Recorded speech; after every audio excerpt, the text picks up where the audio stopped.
What's up everybody, welcome back to a brand new video on Lexalexus. Today it is the championship review for match day 12. This video will be in two parts. We're going to cover the 12 games that have taken place in the last couple of days. And in the second part of the video, we're going to cover the midweek games of the championship, which I'm really loving the short turnaround of championship games. For the prediction league, I'm going to update you guys on the current standings in the next score predictions video, which will be released in around Thursday or Friday this week. So keep your eyes peeled. It could also be revealed in the community tab as well. To make sure you see all of that, please make sure you hit the subscribe button, smash the like button if you've not done so. It does really help the growth of this channel, and please also share the video if you've not done so as well. That also really helps as well. But without any further ado, let's go through what has happened in this weekend's games.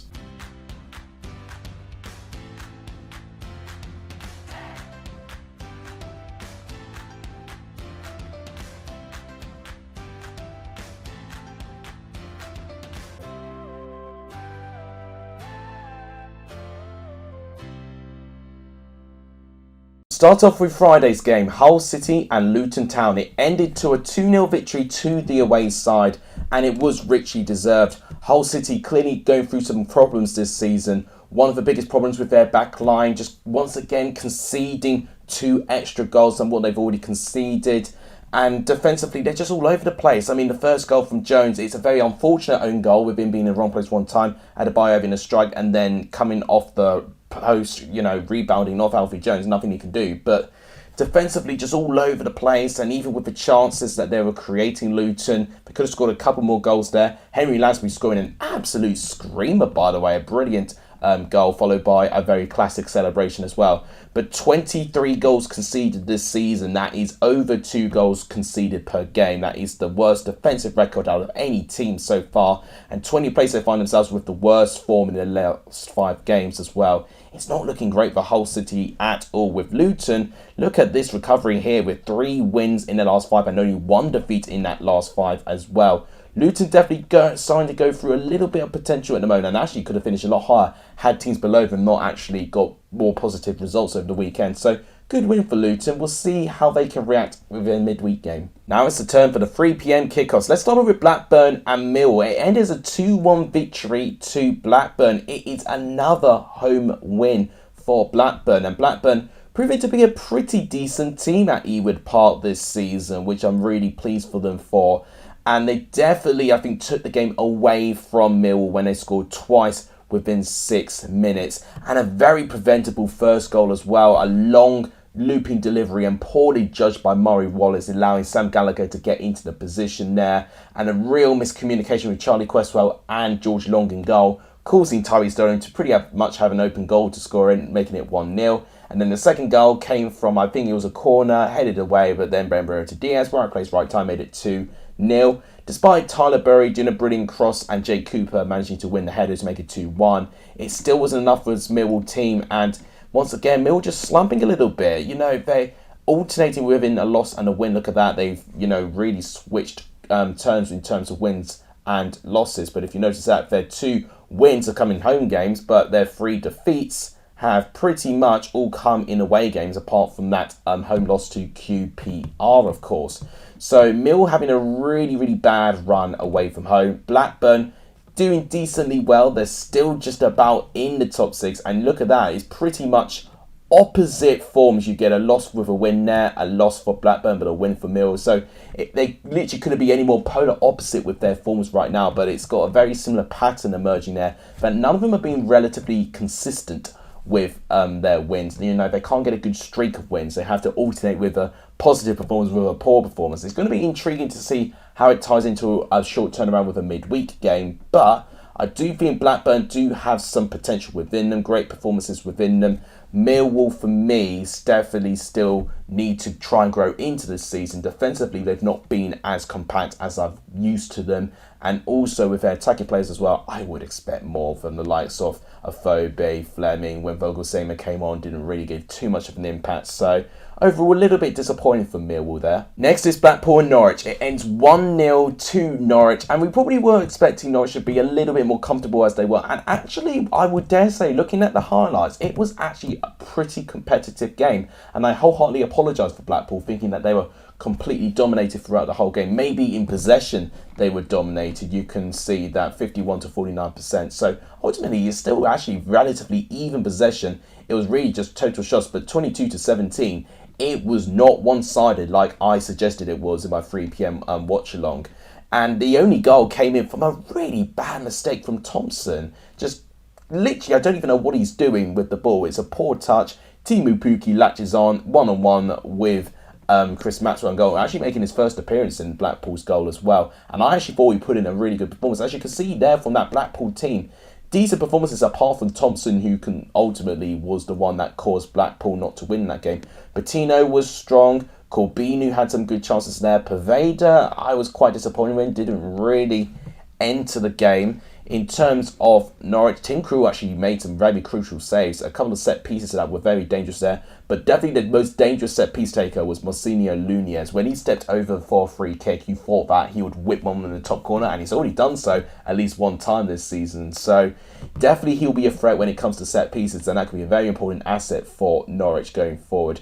Still, I wouldn't say he's completely perfect for them, but it's a really, really ugly win, and I feel like they'll take that at this stage of the season. As with Blackpool, bit unlucky at the moment. I definitely think if they can keep this performances up, and if they can iron out those mistakes, they will definitely get more points on the board. And I feel like get 2 wins for Michael Abington in the next 2-4 games, then I think Blackpool's season will still just look a little bit more rosier than it's making out to be. Next, Bristol City, QPR, and it's another win for QPR. They are actually having a great run of form in this stage of this season. Less could be said about Bristol City, though, with their run of form. We did warn about streaky Bristol City returning, and look at this, 3 defeats in a row. It's not what they want to be reminded of, but it is a deep-rooted problem with their mentality for Bristol City. It was pretty close in terms of the scoreline, but look at this for QPR here. Only 1 defeat in their last 5 games, and that was a very narrow defeat that they had against Swansea, and they were quite unlucky not to get anything more from that. They ultimately really took the game away from Bristol City with 2 quick-fire goals. You know, a little bit similar to when Blackburn went 2-0 up in quick succession. When QPR did the same, I think it just really made things so difficult for Bristol City to cope with. Stefan Johansson with the first goal, and ultimately it was a pretty ambitious shot, and then it came off the post, rebounded off Bentley's head, and Johansson just has the easiest chop of tapping it in to make it 1-0. And Tyler Roberts with a little bit more of an impressive goal, but I personally feel that Bentley should come out for the cross that Kenneth Powell made. He doesn't challenge the cross, and he gives Tyler Roberts a free ride to shoot from goal, making it 2-0, and ultimately just a lack of accountability defensively is really exposed him there. Now, I thought Bristol City actually did have some good spells. Naki Wells does score against his former club, making it 2-1, but QPR going forward look really, really dangerous. You know, as you can see there, they had that big threat there, which was their 2 goals. But in the rest of the game, they barely threatened. But when they did, they always looked like the more likely team to score. Because I do think Bristol City defensively have not sorted it out right now. I definitely think with their attack, they've got momentum and potential and quality. But defensively, if they do not fix up, then Bristol City will ultimately be wasting a big, talented squad with a load of potential.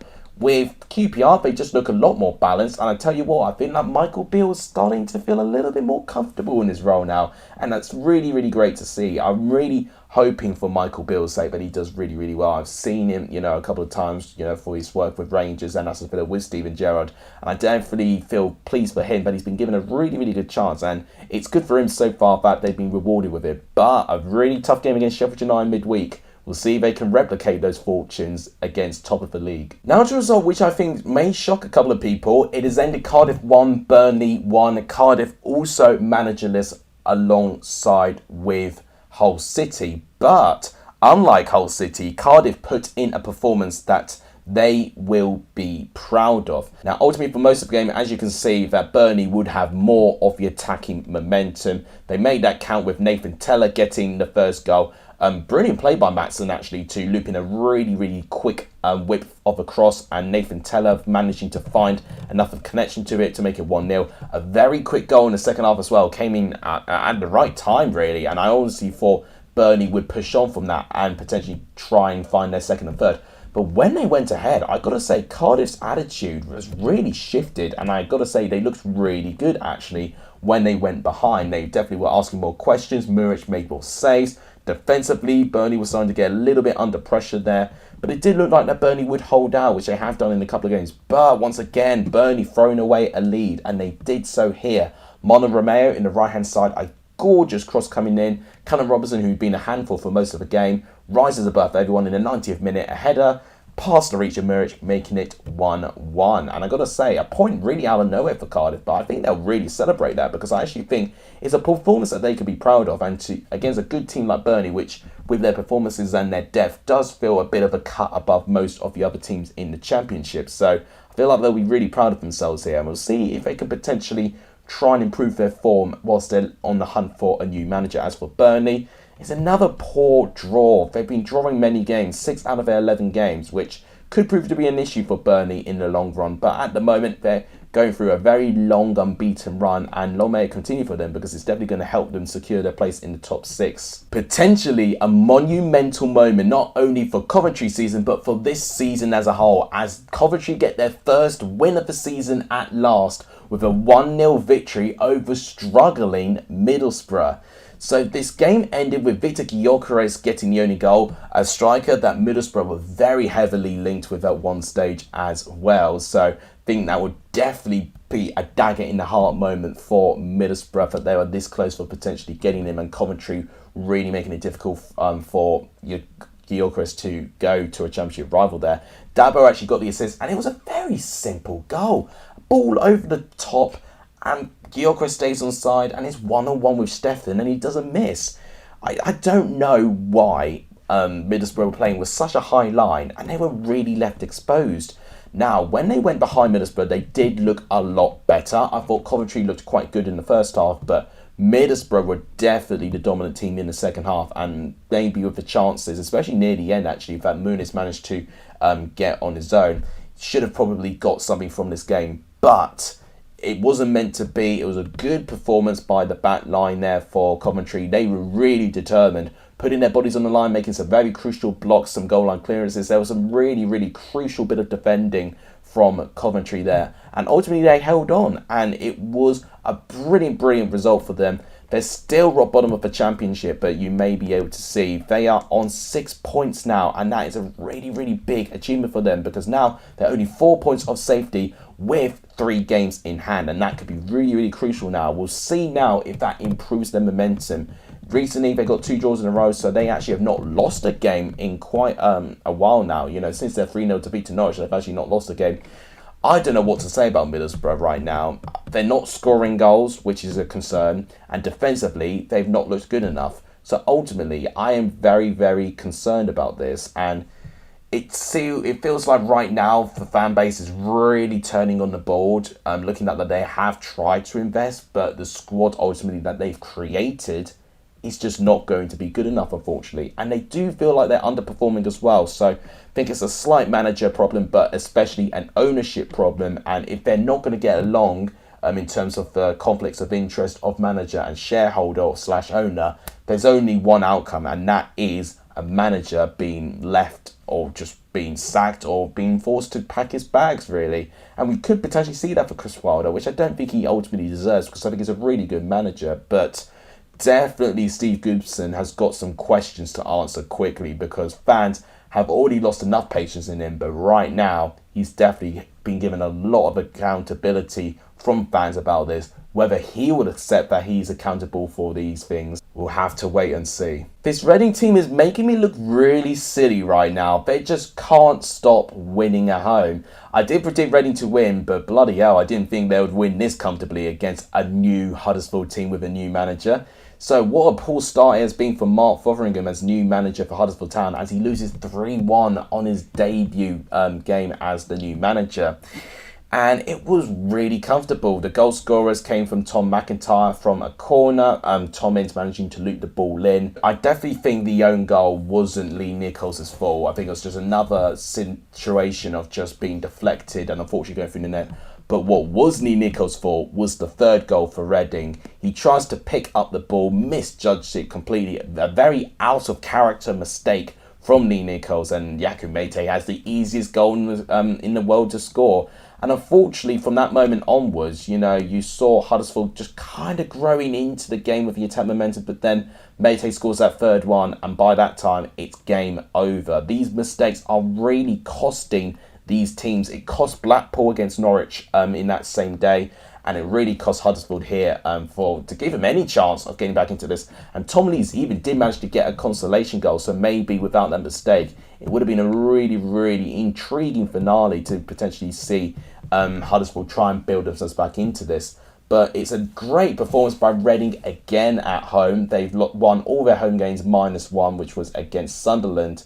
And I'll tell you this, they've got a really tough game at home in midweek against Norwich. A top of the table clash, would you ever believe, between Reading and Norwich. And I got to say, maybe I might have to back Reading here at the moment, because their home form is just completely on point at the moment. Huddersfield, on the other hand, with their away record, I am not feeling too hot about that. They're still, yet to really, really kick going on this season. They are, last place on the away table with 4 defeats in a row, and they've got a really tough away game in midweek against Luton Town as well. So ultimately, the only team who've actually not picked up a single point away from home. So I really don't have a lot of confidence in them, sadly. Rotherham has really got to try and trust the players that I think he can definitely rely on in some really important situations like this. But right now, as a squad, I don't see Huddersfield really kicking on, and I'm really worried about them this season now. Is this the beginning of the implosion of Rotherham United? Their first game without Paul Warne as manager in over 5 years, and they lose out to other newly promoted team Wigan Athletic. I did say on paper, even if Paul Warne stayed in charge, I think this would have been a really close game, because Wigan away from home are really good. They've been fantastic, Wigan, even away from home so far. They've still not won at home yet, but all of their wins so far this season have come in from the away games.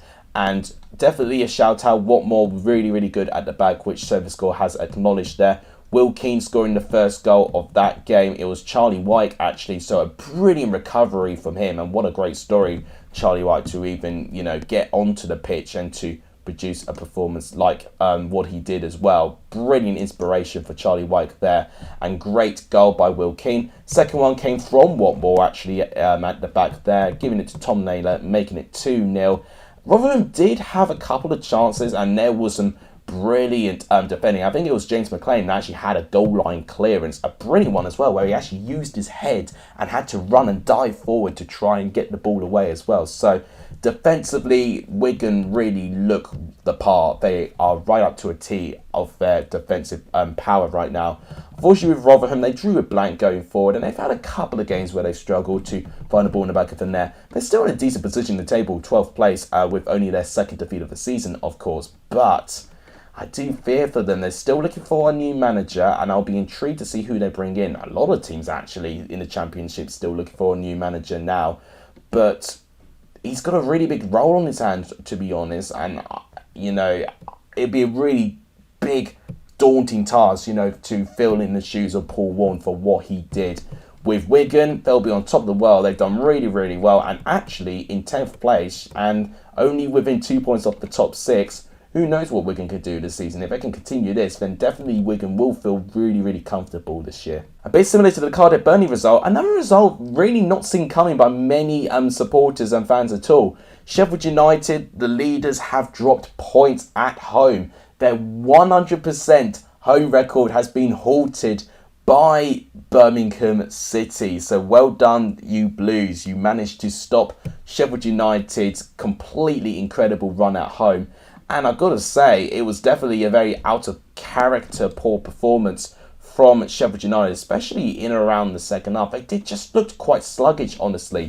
They still managed to get the opening goal from Oliver McBurney, but I definitely think that Birmingham did have the odd occasional bit of threat. You can see with the attack momentum that Sheffield United looked more likely to score, but it didn't mean that they prevented Birmingham from not having anything at all. I definitely think Mabry, Bakuna, Chong have done really, really well. Chong actually created the assist of the goal, and once again, just outside the box, and it was a great inviting cross, but where are the defenders on Troy Deeney? It was almost like they were completely shot by the deflection, found Troy Deeney. Troy Deeney was probably surprised with the amount of space he had, but it was a very easy goal from him, making it 1-1. Ultimately, I think Sheffield United definitely tried to push for the win, but by that time, Birmingham were doing really, really well to wind the game down, get them their point, and honestly, I think it was a really good away point from Birmingham there. And Birmingham just slowly but surely starting to get some consistency and staying unbeaten. 4 games unbeaten they find themselves now, and they're in a 15th place position, which is decent. Fifth draw for Sheffield United there. It ends their winning streak there, and it's only their 3rd draw of the season. But it means the gap between them and Norwich has been reduced now. They're only having a 1-point lead now, and with a really tricky game on their hands against QPR as well, with Norwich also having a tricky game against Reading as well. Both Sheffield United and Norwich are playing against teams in the top 6. So I'm going to expect 2 really tough games for both of the top 2 here. And it's going to be very interesting to see which one, if any of them, are potentially going to overcome that big challenge. The king of the 0-0 draws is back. Sunderland 0, Preston 0. I even remember mentioning it that this game could be a dull 0-0 with knowing how Mowbray can play, and Preston just in general have been really an expert of the 0-0 draws. It's their 6th 0-0 draw this season, which is almost incredible in a way. In 11 games, 6 of them have had 0 goals. I feel bad for the fans who pay good money to travel to Preston and are hoping to see goals. We've not really had the biggest spectacle of games for Preston, sadly. I think the most goals we've actually ever seen in a match, whether it's home or away for Preston this season, has been 2. So it's a real shame, unfortunately, there. I honestly think it was a pretty good contest, honestly. I feel like definitely Alese did a really good job actually having a goal line clearance there.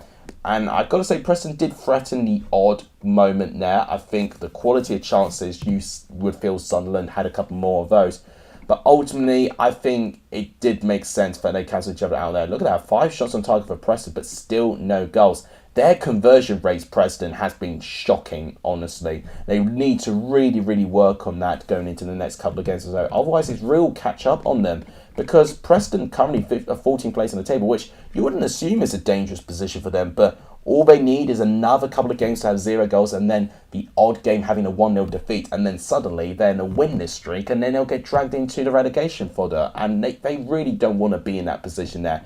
Sunderland, it's a draw for them, still unbeaten in the last 3 games, 8th place, and I've got to say, Sunderland's still very much mixing it up there despite the change of manager, and I've got to say, fair play to the team. I should have predicted that Sunderland would have scored for the fact that Ross Stewart and Ellis Sims were also not there as well, so prediction that was definitely staring me at the face, but I just didn't take the bait and went for the 0-0, so a bit disappointed myself for that one, but ultimately I think both these teams would definitely want a more entertaining game for their midweek game. The last game in terms of 3 PM games on the Saturday was probably the best one that I saw. West Brom 2, Swansea 3. When I covered this in the 3 PM live stream special, it was exhausting to almost keep up with it. Sorinola gets the first goal of the game, and I gotta say, I was calling out David Button from the start. And what is he doing at that corner there? A corner goes in, he misses the ball completely. I'm sorry, but if Sam Johnston was there, I know some people will probably criticise Sam Johnston at times for what he can do with corners, but Sam Johnston would have at least tried to punch the ball away or would have even caught it. David Button gets nowhere near it. Matthew Sorinola just gets an easy, header or tap in there to make it 1-0. But just like that, West Brom actually really dig deep in the second half and complete a comeback for what it looks like. Jake Livermore, 3 minutes into the second half, gets a goal. And then Grady Diangana in the 65th minute makes it 2-1 with Jed Wallace and Diangana combining very, very well. But Olivier Nitchin with a brilliant strike from just outside the box. Nothing that Button can do about that. That was just a brilliant strike from his part. That made it 2-2 and a classy celebration as well with some backflips there. But then the drama unfolded in the last 10 minutes. West Brom have a chance to make it 3-2 as Colin Grant steps up in the penalty spot. And I think Colin Grant, correct me if I'm wrong, but I think he missed his last penalty as well. But he steps up, missed this penalty, low, predictable. It was a good save by Bender in goal. You can see the contrast of ratings with a goalkeeper, David Butler with a 5.2 and Bender with a 7.4, despite conceding 2 goals. And literally within minutes later of that penalty save, Michael Obafemi coming off the bench makes it 3-2 to Swansea. So Swansea have not picked up too many away wins so far this season, but it's just another example which is just puzzling how West Brom are not winning these games. And, you know, I feel like one thing I can edge them with Middlesbrough. I mean, for a start, they are slightly higher up the table for Middlesbrough right now based on their goal difference. But West Brom looking like they're not having a problem scoring.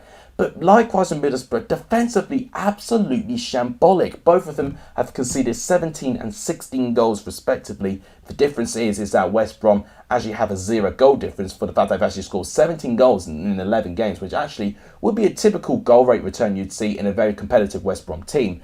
But defensively, something's really wrong and it needs to be addressed. I definitely think both Middlesbrough and West Brom have got some serious pressure right now in terms of their managerial efficiency and safety there. It could put their seasons, you know, in turmoil right now. I am, you know, not really excited to know what's going to happen with these two. Honestly, I just think right now it's going to be a pretty shaky situation.